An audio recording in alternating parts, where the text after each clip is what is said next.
Evelyn Ashford lay on the conservatory tiles, her white throat opened like a second smile, blood threading between shards of Venetian glass that glittered like frost. The door was locked from within, the windows bolted. No footprint marred the dew-wet lawn. Chapter 1. The Telegram in the Rain.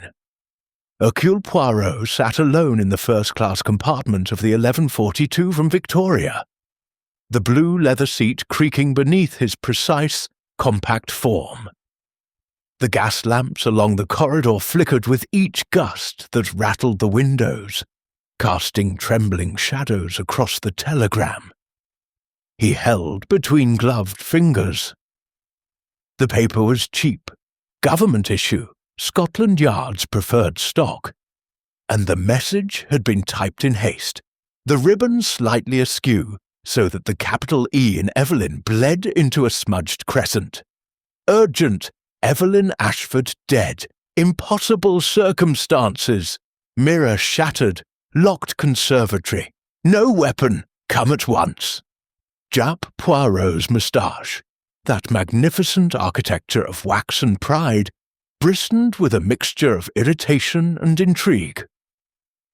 Impossible?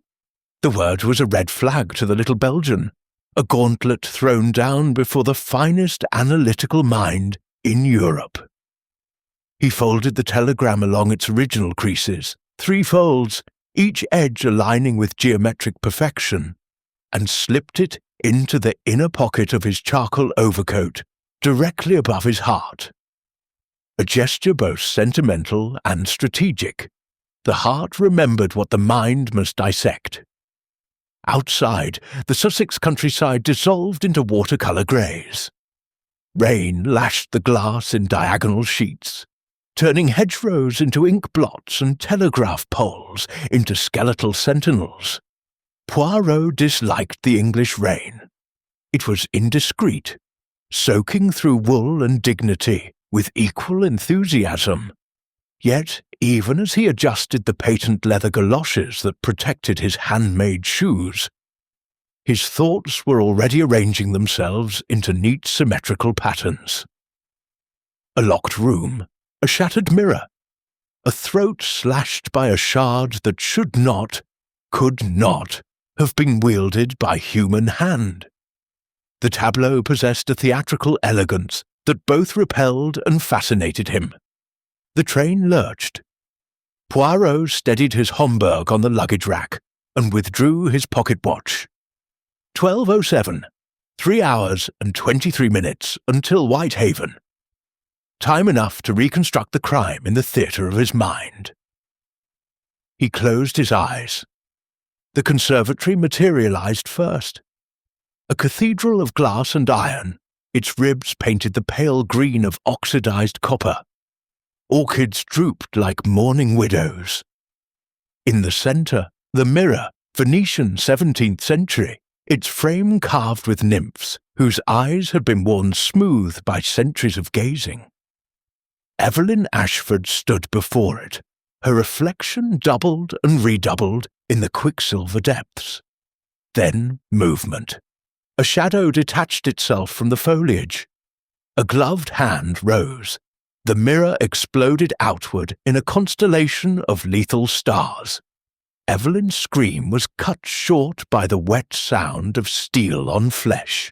Poirot's eyes snapped open. The shadow had been wrong. Too tall? Too short? The angle of the shard's entry, 45 degrees upward thrust, suggested a killer of average height, yet the explosion implied force from within the glass. He rang for the attendant. A boy in a pillbox cap appeared, dripping. "Cocoa, s'il vous plaît, and the Times if you have it."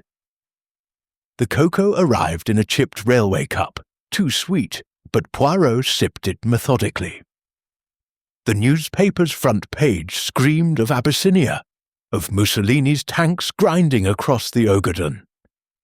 Beneath the fold, a small paragraph, Miss Evelyn Ashford, sole inheritor of the Ashford Glassworks fortune, announced her engagement to Mr. Reginald Voss, noted alpinist and explorer, at a soirée held at the Savoy last Tuesday. The wedding is set for Christmas. Poirot's eyebrow ascended. Christmas, less than 10 weeks. A motive, perhaps, if the will had been altered. He memorized the date, then turned to the society pages. A photograph, Evelyn radiant in white satin, Reginald's hand possessive at her waist. Behind them, half-cropped, the mirror, its surface catching the camera flash like a malevolent eye. The train whistle shrieked, Whitehaven. The platform was a chaos of black umbrellas and hissing steam. A chauffeur in sodden livery held a placard, Monsieur Poirot. The man's face was the colour of wet parchment. "You are from Ashford Manor?" Poirot inquired, stepping beneath the umbrella's shelter. "Yes, sir. Name's Wilkins. Miss Evelyn, she screamed once, sir. Just once. Then, nothing." His Adam's apple bobbed.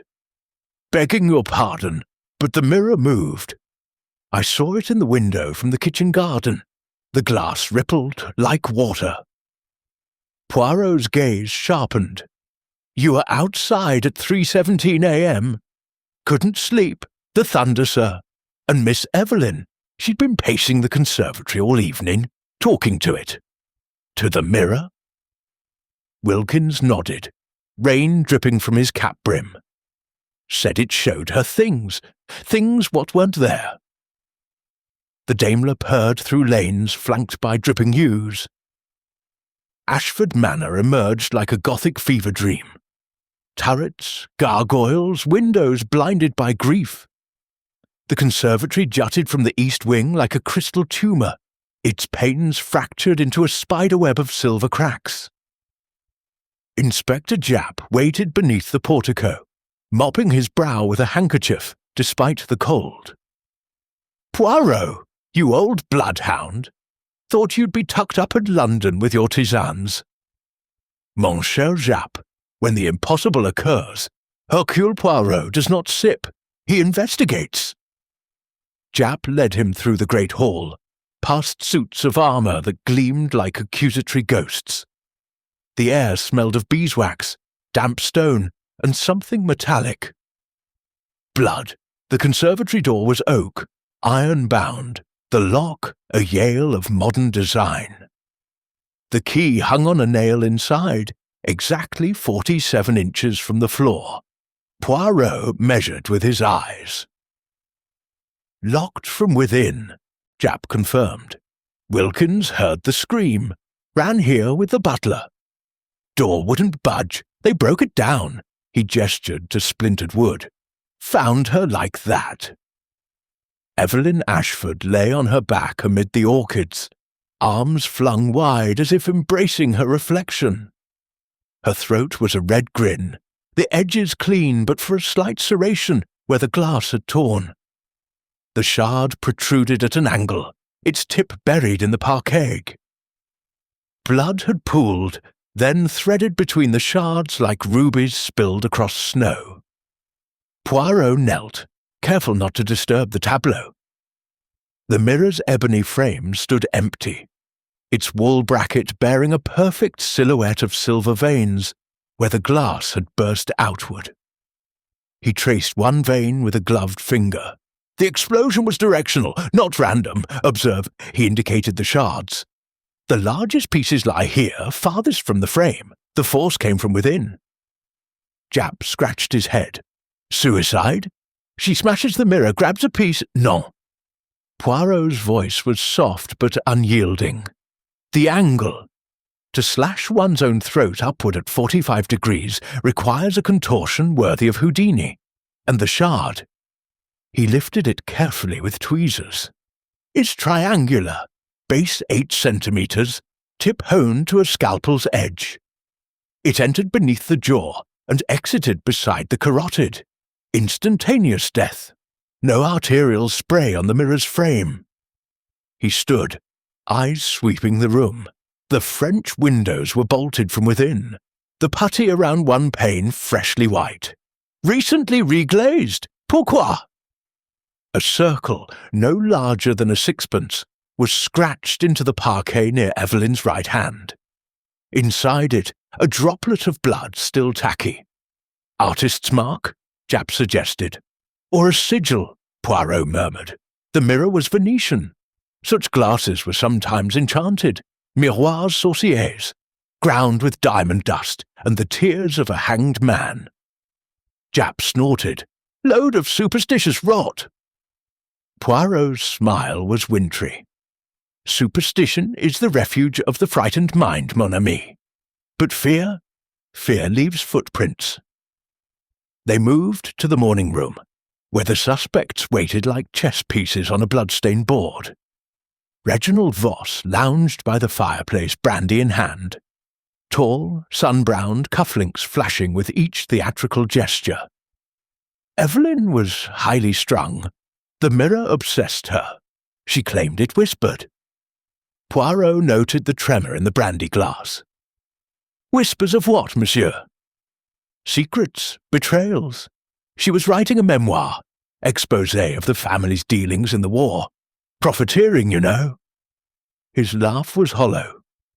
Lydia Crane, Evelyn's cousin, sat ramrod straight in black bombazine. Her pupils were pinpricks. She changed her will. Left everything to some charity for shell-shocked Tommies. I was to get the dower house and a pittance. Poirot's gaze flicked to her hands, ink beneath the nails. You are an artist, mademoiselle. Watercolours. Evelyn mocked them. Said my talent was as shattered as its mirror. Dr. Felix Harrow entered, medical bag clutched like a talisman. His collar was too tight, his eyes bloodshot. Miss Ashford suffered migraines. I prescribed a tincture, laudanum-based, perfectly legal. Poirot inhaled. The doctor smelled of carbolic and something sweeter.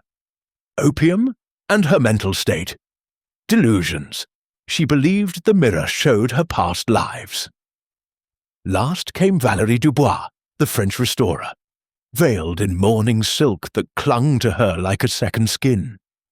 The mirror was maléfique, I warned her. Each time I touched it, the glass wept. Her accent was a caress. Poirot addressed them collectively.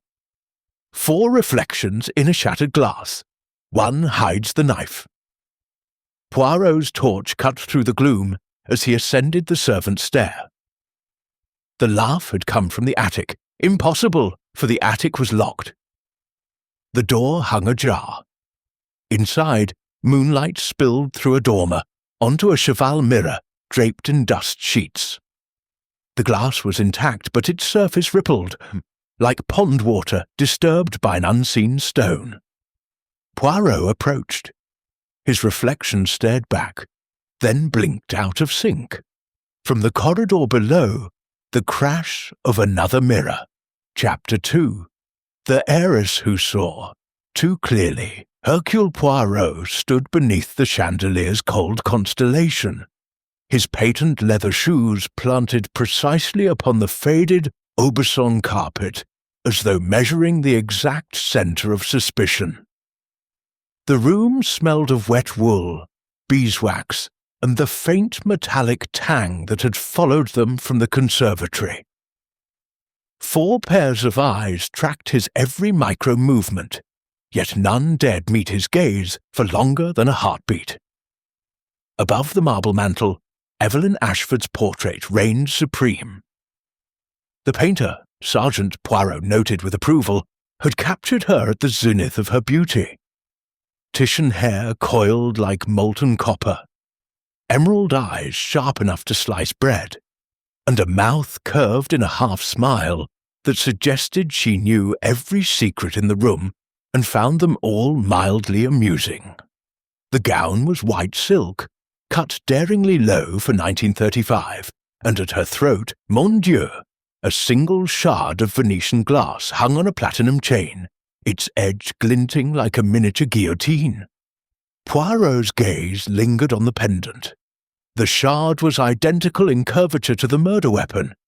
A message, a warning, or merely the vanity of a woman who wore her obsessions like jewellery. Inspector Japp cleared his throat. Right then. Statements, Mr. Voss, you first. Reginald Voss unfolded himself from the leather wing-back with the languid grace of a panther. 34, sun-browned from Alpine expeditions, his dinner jacket tailored to emphasize shoulders that had hauled pitons up the Eiger's north face. The brandy in his glass trembled only slightly as he spoke. Evelyn and I were engaged. The wedding was set for Christmas. Savoy, 400 guests, the works. 3 weeks ago she changed her will. Left the glassworks, the London house, the entire fortune to some sanatorium for shell-shocked Tommies. I was disappointed. The word disappointed hung in the air like cigar smoke. Poirot's moustache twitched. Disappointment, monsieur, may curdle into desperation. How much were you to inherit under the previous will? Reginald's cufflinks, solid gold, engraved with the Voss family crest, flashed as he gestured. Everything. We were to merge fortunes. Ashford Glass and Voss Holdings. A dynasty. And now? Now I get a pair of dueling pistols and a crate of vintage port. His laugh was brittle, the sound of ice cracking on a pond. Poirot turned to Lydia Crane, who sat ramrod straight on a gilt chair, black bombazine rustling like dry leaves. 30, unmarried, her face a study in suppressed fury. The pupils were pinpricks, laudanum, Poirot catalogued automatically. You, mademoiselle, were Evelyn's cousin. The dower house and a pittance, I believe you said. Lydia's fingers worried a lace handkerchief until the threads frayed. £10,000? A pittance when the estate is worth 3 million. She changed the will after Cairo. Cairo. 1919. Evelyn was a nurse. VAD. Some scandal with an Egyptian prince. She came back. Different. Started collecting mirrors. Said they remembered. Lydia's voice dropped to a whisper. That one, in the conservatory. She paid 5,000 guineas for it at auction. Venetian, 17th century. The auctioneer warned her it was cursed. Poirot's eyes gleamed. Curse it how? Souls, Lydia spat. It drinks the souls of the vain. Every owner died violently. The last, a contessa in Florence, slit her wrists with a shard from the frame. Japp snorted. Poppycock! Poirot did not smile. Superstition is the shadow cast by truth, mon ami. Continue, mademoiselle. Lydia's gaze slid to the portrait. Evelyn spent hours before it, talking, laughing. Once I saw her kissing her reflection, she said it showed her the child. Child? The one she gave away. Cairo, the prince's bastard. Lydia's voice cracked like a whip. She was going to bring him back. Ruin the Ashford name. Dr. Felix Harrow entered without knocking. Medical bag clutched like a shield. 42, thinning hair plastered to his skull with brilliantine. His collar too tight for the pulse hammering at his throat. Miss Ashford suffered migraines, he began without preamble. Cluster headaches. I prescribed a tincture. Laudanum, codeine, a touch of cocaine for clarity, perfectly legal. Poirot inhaled. The doctor smelled of carbolic, ether, and the sweet rot of opium. And her mental state, docteur. Delusions, hallucinations. She believed the mirror showed her past lives. Cleopatra, Marie Antoinette, some courtesan in Pompeii. She was writing a memoir, The Reflections of Evelyn Ashford. Explosive stuff. Family secrets, war profiteering, the Cairo scandal. Poirot's gaze flicked to Reginald. You knew of this memoir. Reginald's jaw tightened. She showed me drafts. Threatened to publish unless He stopped. Unless you what? Unless I agreed to the sanatorium bequest. Said the boy deserved the money more than I did. Valérie Dubois, entered last, a vision in morning silk that clung to her like liquid night. 28, Parisian, her accent a caress that turned every syllable into a seduction. She carried a small leather case. Restorer's tools, Poirot noted. The mirror was maléfique, she said without greeting. I warned Mademoiselle Ashford. I restored it last month, resilvered the back, repaired a crack in the nymph's wing. Each time I touched it, the glass wept. Wept, Poirot echoed. Condensation from within, like tears. Valerie opened her case, withdrew a loupe. See the quicksilver? It clouds in patterns, faces, hands once. Her voice dropped. I saw a child reaching out. Japp rolled his eyes. Hocus pocus! Poirot was not so dismissive. He took the loupe, held it to the firelight. The silver is amalgam, mercury, tin, antimony, toxic. Prolonged exposure causes madness, tremors, hallucinations. He turned to Harrow. Your tincture, docteur, did it contain mercury? Harrow flushed. Trace amounts, for preservation. Trace amounts, Poirot repeated, accumulated over months. Evelyn's migraines, her visions, iatrogenic, doctor-induced. Poirot moved to the portrait, studied the pendant shard.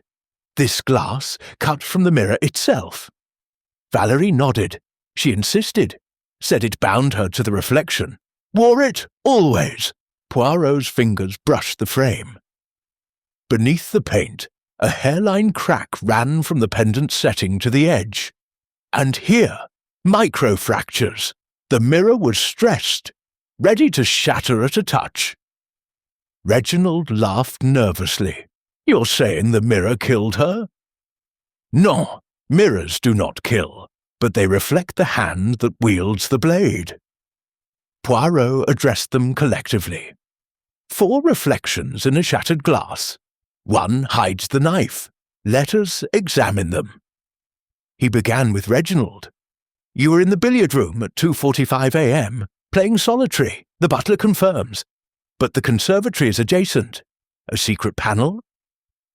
Reginald paled. There's a dumbwaiter, from the old nursery, but it's boarded up. Boarded, Poirot mused, but not sealed. A man of your strength could pry it open. Lydia interrupted. I was in my room, reading.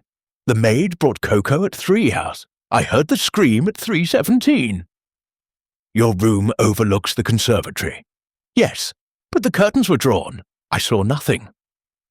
Poirot's gaze flicked to her handkerchief, now shredded to lace. Yet you dressed in haste. Your shoes are muddied. Lydia glanced down, startled. I walked in the garden after to calm my nerves. At 3:30 in the morning, in the rain, Dr. Harrow shifted. I was called at 3:20, arrived at 3:35. The door was locked, we broke it down. Your bag, Poirot said suddenly. Open it. Harrow hesitated, then complied. Inside, stethoscope, morphine vials, a small scalpel, and a shard of Venetian glass, wrapped in gauze. Evidence, Harrow said quickly. I removed it from the wound for examination. Poirot unwrapped it. The edge was clean, no blood. This shard is from the frame, not the mirror. See the bevel? And it is warm, recently handled. Valerie gasped. The frame shards are cursed separately. They say if you hold one, the mirror sees you. When the light steadied, Poirot held the shard to the fire. Reflected in its surface, Evelyn's face, mouth open in scream, behind her, a silhouette raising a hand. Trick of light, Valerie whispered, but her hands shook. Poirot measured angles with his eyes. The reflection showed the killer at 5'4", Lydia's height. Sir, Inspector, there's something in the conservatory. The mirror, it's bleeding. They ran. The conservatory was empty, the body gone to the ice house. But the mirror's frame, impossible. oozed a thin trickle of red from the nymph's eye. Poirot touched it. "Paint, fresh. Someone wants us to believe in curses," he murmured. In the darkness, Poirot's torch cut a narrow beam. It caught a single word scratched into the wainscoting beside the mirror: "Traitor." The letters were fresh, the wood still curling, and beneath them a lipstick print, Revlon fire and ice, the exact shade Evelyn wore in her portrait. Chapter 3. The Garden Glove. Hercule Poirot stood beneath the yew arch that framed the rose garden, his Homburg tilted at a precise 22-degree angle to deflect the downpour. The storm had softened to a cold drizzle, yet every leaf dripped like a weeping eye. Inspector Japp, umbrella askew, crouched beside a flower bed where a single kidskin glove lay half buried in the mud. Left hand monogrammed RV in gold thread, the palm crusted with dark, flaking blood. "Vosses," Japp grunted, bagging it with tweezers. "Claims he lost it yesterday. Convenient." Poirot did not touch the glove. Instead, he studied the surrounding thorns, hybrid teas viciously pruned. No tear in the leather, no snag, placed, not dropped. He knelt, gloved finger hovering above the crust. A tar of roses, and something metallic. Hemoglobin, yes, but also iron oxide. Rust. Japp scratched his chin. The garden gate's rusted shut. Hasn't opened in years. Précisément. Poirot's eyes traced the gravel path. Yet here, a single footprint, size 10, heel deep, a man's shoe, and here, a smaller print, size 6, toe only, as though someone tiptoed. Our barefoot ghost returns. Back in the conservatory, the crime scene had been photographed, the body removed to the ice house. Poirot reconstructed the tableau with theatrical precision. A chalk outline marked Evelyn's position. A broomstick stood in for the shard. "She stood here," he murmured, facing the mirror. The killer approached from... He pivoted. The French windows, bolted from within, yet the putty around the lower left pane is fresh, reglazed within the week. Valérie Dubois appeared in the doorway, pale as moonlight. I replaced it. A crack from transport. The mirror resisted. Poirot's gaze sharpened. Resisted? It shivered when I touched the frame. The new putty wept, like the glass. Japp rolled his eyes. More weeping mirrors. Poirot ignored him. He examined the bolt, brass, recently polished. No scratches, yet the key was inside the door. To lock from outside requires a second key, Japp finished. We found only one.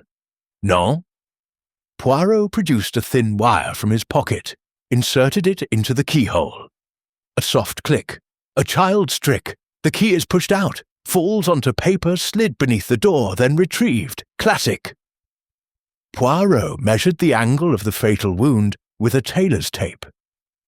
45 degrees upward thrust. The killer was 5'8" to 5'10", Reginald's height. Yet the explosion of glass was outward. Force from within the mirror.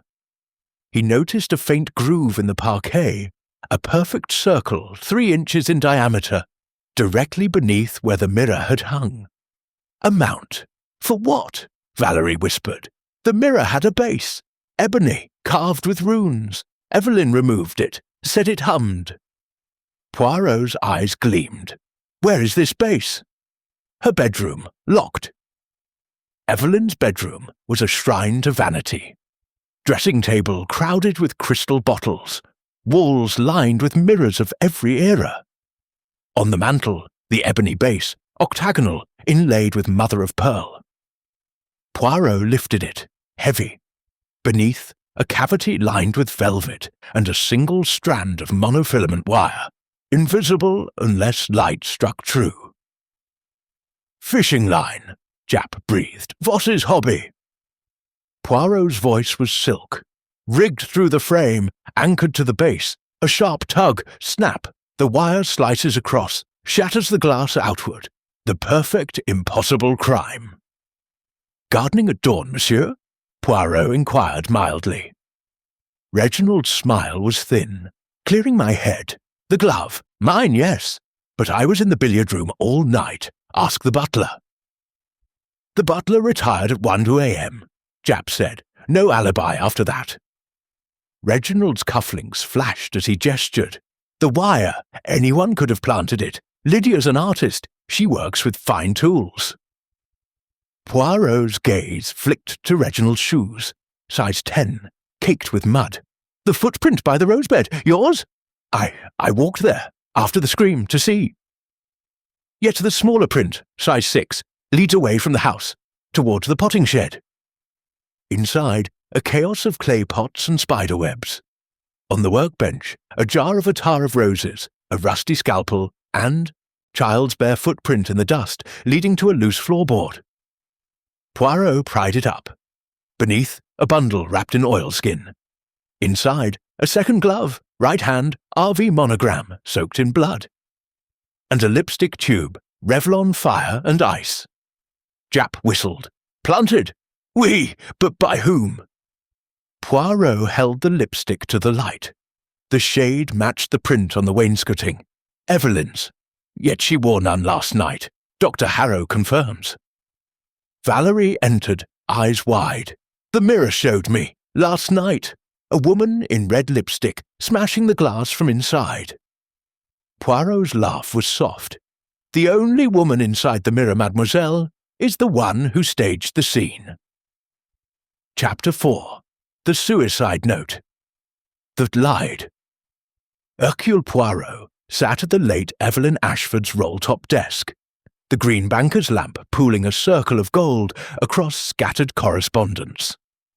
The room smelled of Russian leather, jasmine potpourri, and the ghost of rosewater that had once clung to its mistress. A single sheet lay centre stage, its message stark against the vellum. I cannot bear the whispers. The mirror knows what I did in Cairo. Forgive me. EA ink still faintly tacky. Paper scented. Jasmine, not Evelyn's signature rose. Poirot held it to the lamp. The pressure wavered. The E looped like a noose. Written under duress, he murmured, or by another hand entirely. Inspector Japp leaned over his shoulder. Found in the top drawer, sealed envelope. Her monogram. Looks like suicide to me. Jamais. Poirot produced Evelyn's diary from his pocket, confiscated earlier. He laid a genuine entry beside the note. The capital E in the diary was crisp, serifed. The note's E flourished like a drunken swirl. Forged, and the paper, he sniffed delicately. Crane's watermarked jasmine, Mademoiselle Lydia's stationery. Poirot moved to the fireplace where Lydia Crane stood, rigid as a hat stand. You received letters from Cairo, no? Evelyn wrote of a child, a prince, a scandal. Lydia's pupils were pinpricks again. She was deluded. The desert heat, or the opium Dr. Harrow prescribed. Poirot's voice cut like a scalpel. You kept her letters? Burned them, years ago. Yet this survived. Poirot produced a scorched fragment from the grate. If you expose the child, I expose your forgery ring. Signed E. Lydia blanched. She was selling fakes, Ashford glass marks on sham mirrors, Venetian Murano, all counterfeit. I discovered the ledgers. And confronted her? Last night, in the conservatory. She laughed, said the mirror showed her my crimes. Lydia's hands trembled. Then she screamed. The forged note curled at the edges, but did not burn. Synthetic ink, new. The diary uses iron gall, centuries old. The forger was impatient. Japp scratched his head. So someone wanted us to think suicide. Précisément. To hide the locked room mechanics. Poirot's eyes swept the library. Observe, the French windows here open onto the same terrace as the conservatory. A killer could exit, lock the door with the wire trick, then plant the note. Your tincture, Doctor. Laudanum laced with mercury. It caused the visions? Harrow's scalpel glinted in his pocket. Trace amounts, therapeutic. Yet Evelyn's hair. Poirot produced a strand from an envelope. Tested at the yard. Mercury levels lethal over time. You poisoned her slowly, then staged the suicide when she threatened exposure. Harrow lunged for the note. Japp restrained him. Poirot noticed the doctor's shoes, size 10, muddied. You walked the terrace last night. The smaller prints, size 6, were Valerie's, sleepwalking. Poirot set his trap. The mirror's empty frame in the conservatory was dusted with flour sifted through muslin. Footprints would bloom like white flowers. He retired to the library, door ajar, cocoa cooling. At 2:17 a.m., the conservatory door creaked, bare feet on parquet, pat, pat, pat. A figure in a silk nightgown, eyes open but unseeing, arms outstretched toward the frame. Valerie. She touched the ebony, whispered in French, Montrez-moi l'enfant. Then crash. A shard fell from the chandelier, slicing the flower. Footprints appeared, small, bare, leading into the wall. Poirot followed the prints to a panel disguised as wainscoting. It swung inward on silent hinges. Servants' passage, long disused. Inside, a child's drawing pinned to the wall. A stick-figure woman with red hair, a mirror, and beneath, mummy. Valerie stirred behind him, eyes focusing. I dreamed she called me. The boy. Poirot's voice was gentle. The mirror records, mademoiselle, not souls, images, a camera obscura effect. The wire trigger also released a hidden lens. Someone photographed the murder. Back in the library, Poirot compared the child's scrawl to the forged note. The E matched, childish, loopy. The forger used the boy's handwriting, he said softly. Evelyn kept his letters in her locket. The killer stole one, traced the signature. Japp whistled. But who knew about the child? Poirot's eyes gleamed. Everyone, and no one. The mirror showed them all. Reflections of guilt. Poirot sealed the forged note in an evidence envelope. On the blotter, a single jasmine petal, wilted, bruised. Chapter 5. The Doctor's Secret Drawer. Hercule Poirot stood alone in Dr. Felix Harrow's surgery, the beam of his pocket torch slicing through the pre-dawn gloom. The room was a shrine to Victorian medicine. Mahogany cabinets, glass syringes in velvet, a human skeleton grinning from the corner like a silent partner. Japp had reluctantly granted permission. 5 minutes, Poirot, no more. Then retreated to interrogate the maids. Poirot's gloved fingers moved with surgical grace. Drawer 1, morphine vials, neatly labelled. Drawer 2, laudanum, codeine, a brown, bottle marked HG, mercury. Drawer 3, locked. The pick, thin as a moustache hair, slipped home. Click. Inside lay a ledger, bound in Morocco leather. Columns of payments, escalating, desperation. Beneath the ledger, a photograph. Evelyn Ashford in Cairo, 1919. Khaki skirt, solar toupee, arm linked with a man whose face had been viciously scratched out. On the reverse, in Evelyn's hand, he must never know. Poirot's breath fogged the glass. The child. Dr. Harrow stood silhouetted, scalpel glinting. That's private! Poirot did not flinch. Private, docteur? Or incriminating? He held up the photograph. The prince? Or the boy's father? Harrow's face collapsed like wet paper. She was going to expose me, my supplier in Limehouse. Opium, mercury, the lot. Yet you treated her migraines with the same poison. Poirot's voice was silk over steel. Slow murder, disguised as medicine. Harrow lunged. The scalpel flashed. Poirot sidestepped. The blade buried itself in the skeleton's ribcage with a clack.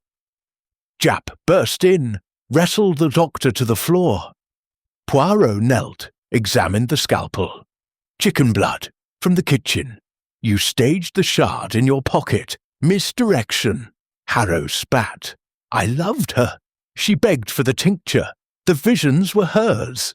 Yet the mercury levels. Poirot produced a yard report. Lethal. You kept her docile while draining her fortune. Japp snapped cuffs. Blackmail, poisoning, accessory to murder. You're done, Harrow.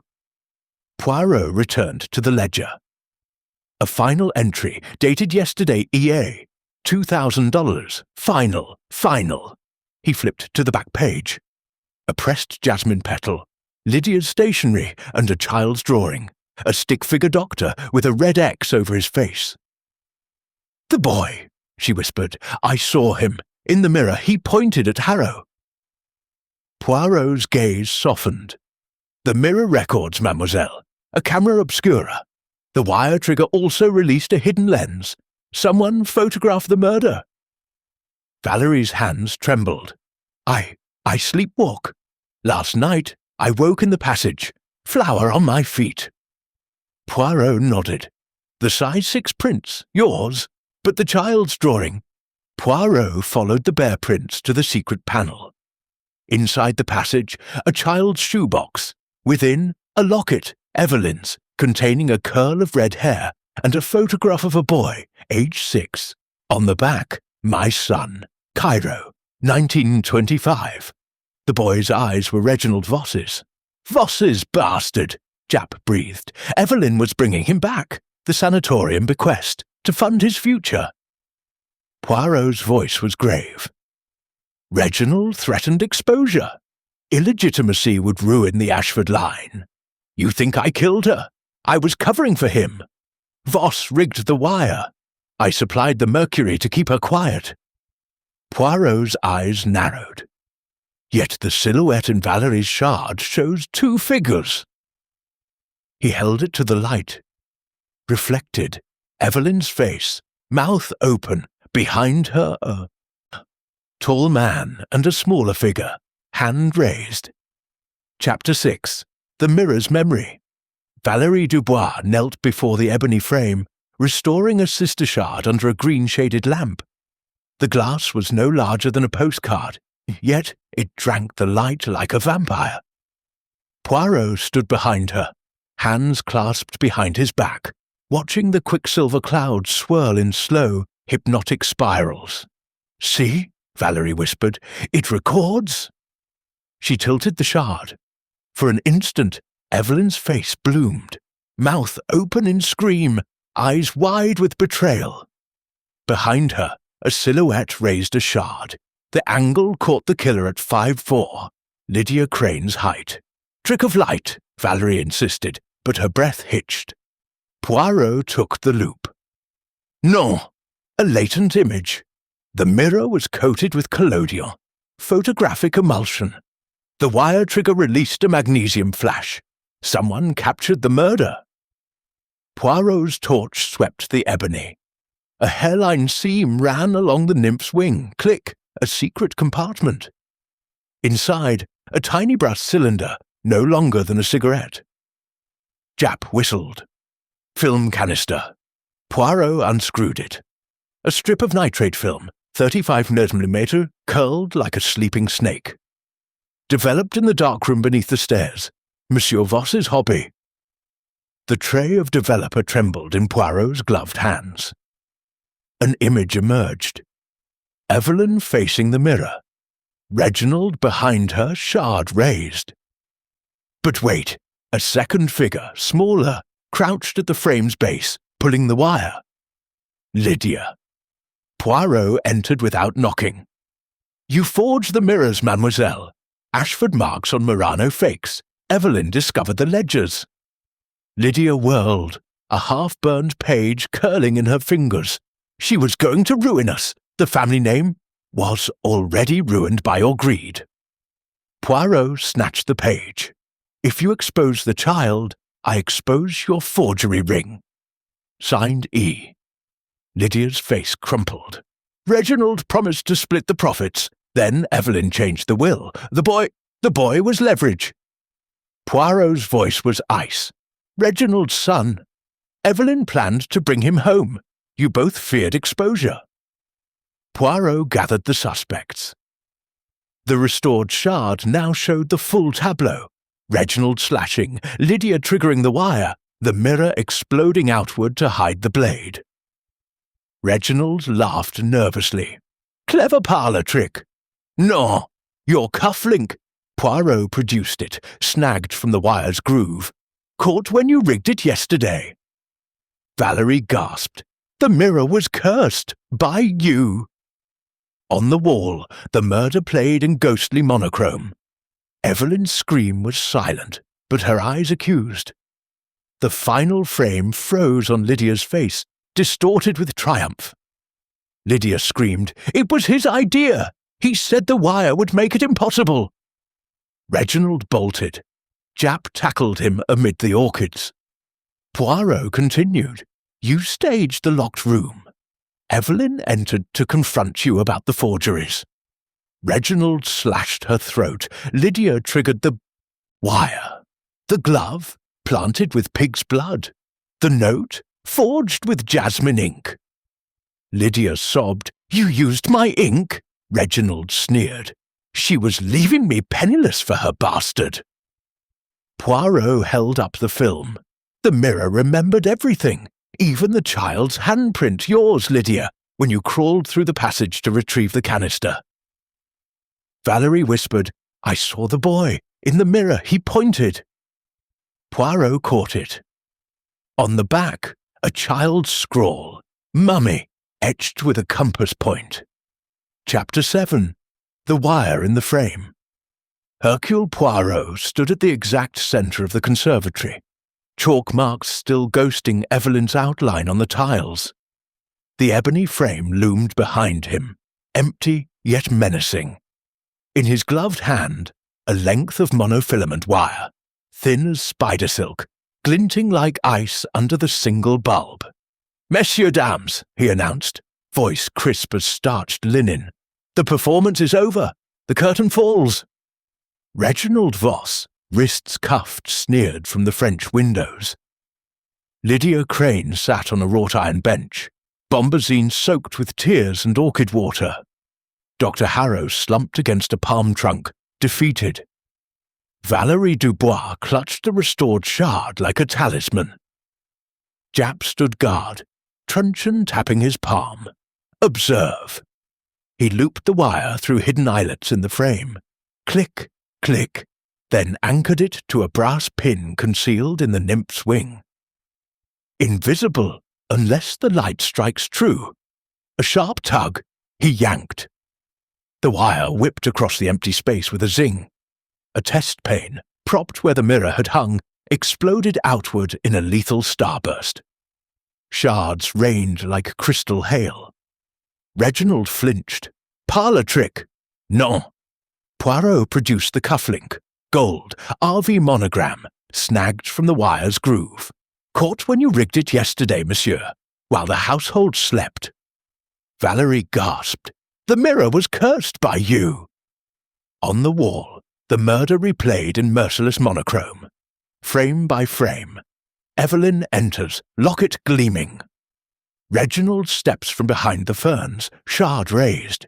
Lydia, crouched at the base, pulls the wire. Mirror bursts outward. The shard in Reginald's hand vanishes in the chaos.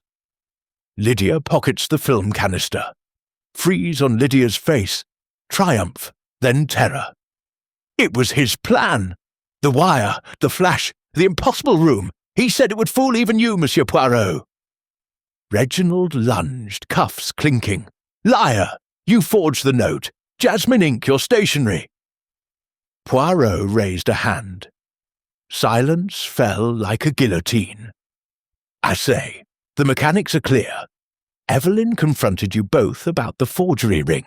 Ashford marks on Murano fakes. You, Reginald, faced ruin without her fortune. You, Lydia, faced prison. The child, he held up the locket photograph, was the final straw. Evelyn planned to bring him home. Illegitimacy would taint the Ashford name forever. The glove in the garden, planted with pig's blood from the kitchen. The suicide note, forged on Lydia's jasmine paper. The E traced from the boy's letter in the locket. The footprints, Valerie's sleepwalking size 6, dusted with flour from the frame. The lipstick print, Evelyn's shade, stolen from her dressing table to sign the wainscoting traitor. Valerie whispered, "I dreamed she called me." The boy pointed at the wire. Poirot's voice softened. The mirror recorded everything. Collodion emulsion, magnesium flash, nitrate film, a camera obscura triggered by the wire. "You photographed your own crime, Monsieur Dame, to gloat in private," Reginald spat. "She was leaving me penniless for her bastard." Poirot's eyes were winter. "And you killed her for it. But mirrors, monsieur, reflect truth, even when shattered." He lifted it. On the back the child's scrawl, "Mummy," now joined by a fresh etching, "Justice." The shard was warm, as though held by a small hand moments ago. Chapter 8. The Child in the Mirror. Hercule Poirot stood alone beneath the repaired mirror, its surface now whole, quicksilver gleaming like a frozen lake under moonlight. The suspects had been removed.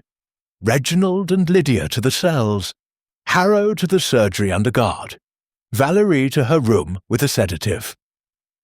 Only Jap lingered at the door, cap in hand, reluctant to leave the little Belgian with ghosts. "Coming, Poirot?"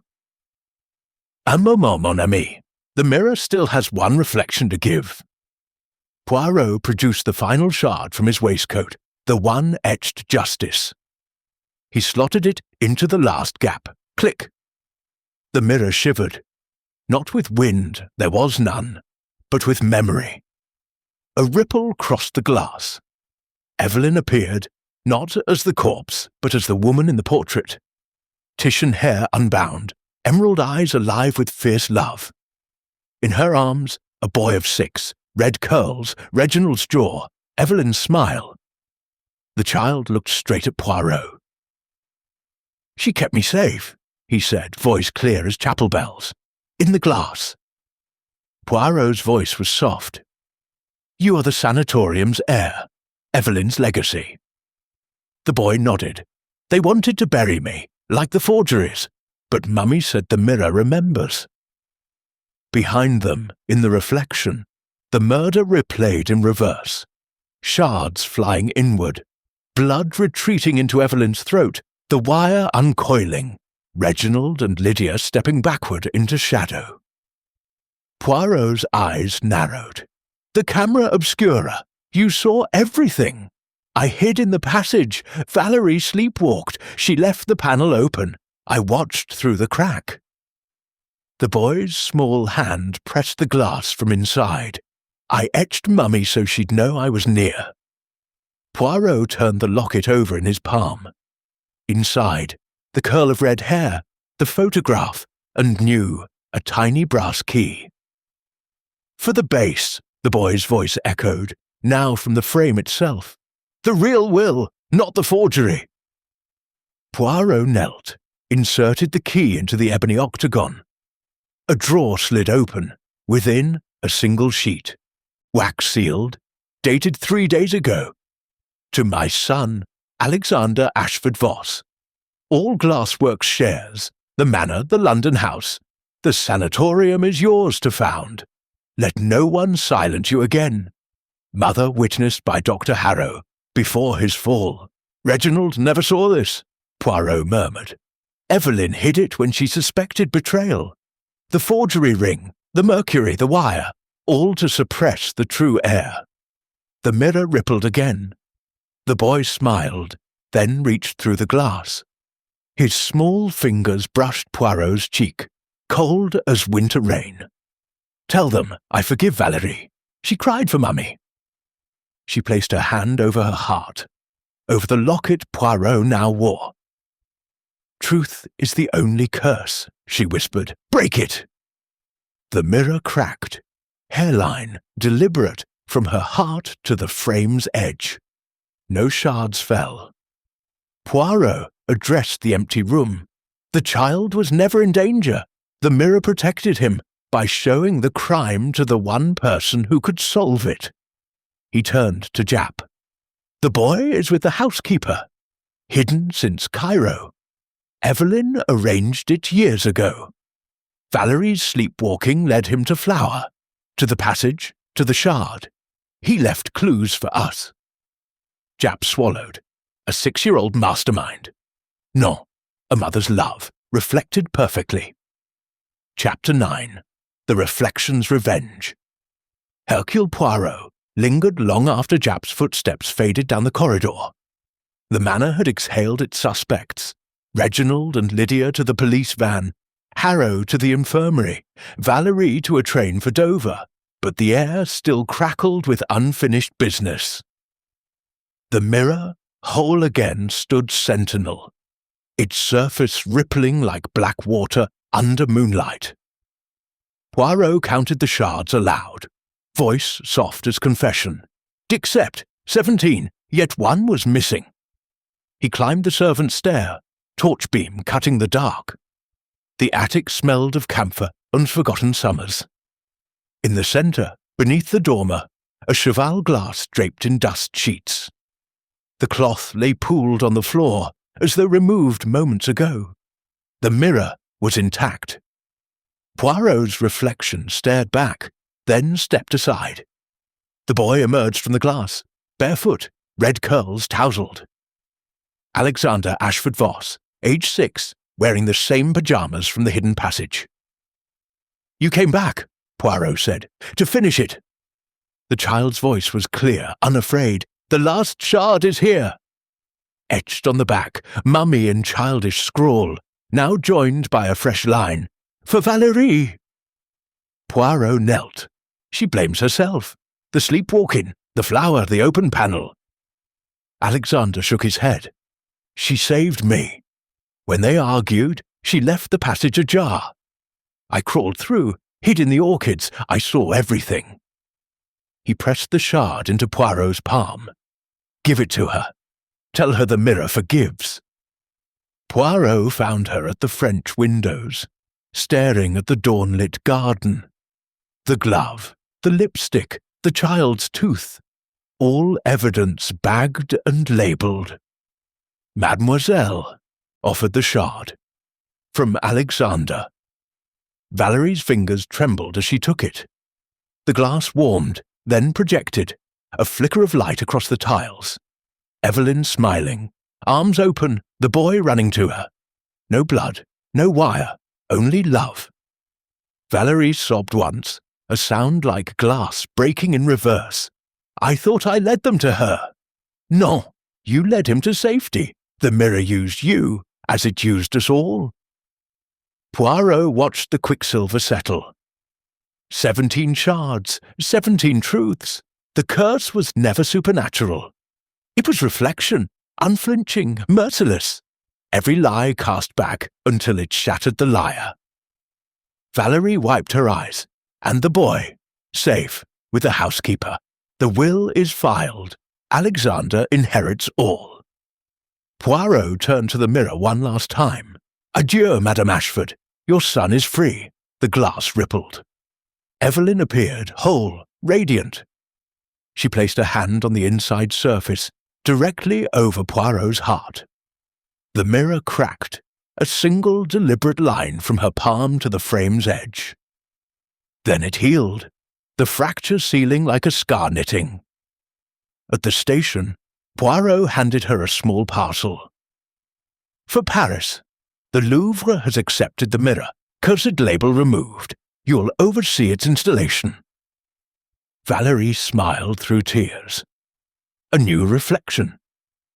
Poirot locked the conservatory door, pocketed the key. In the glass, his reflection nodded, then winked. The boy's laughter echoed, bright as breaking dawn. Chapter 10. The Little Grey Cells.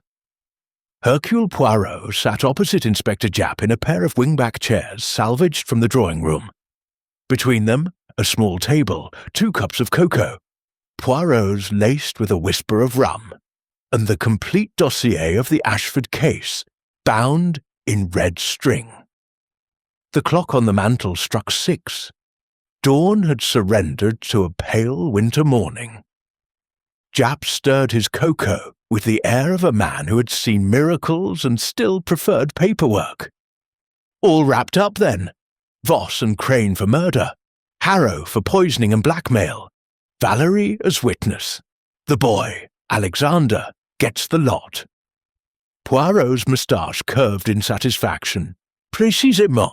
But let us review the little grey cells one final time, mon ami. A symphony must end on the correct note. Reginald's fishing line, E.2 metimeter, tensile strength 12 class, rigged through the frame's eyelets, anchored to the ebony base. A tug from Lydia released the magnesium flash and the wire. The mirror exploded outward. The shard in Reginald's hand vanished in the chaos. The locked room was born. Japp nodded. The glove? Pig's blood from the kitchen, planted in the rosebed at 4 UTM. The lipstick print, Revlon fire and ice, stolen from Evelyn's dressing table to scrawl traitor on the wainscoting. Misdirection. Lydia's jasmine paper, the E traced from Alexander's letter in the locket. The mercury in Harrow's tincture caused the visions, iatrogenic madness. He kept her docile while draining her accounts.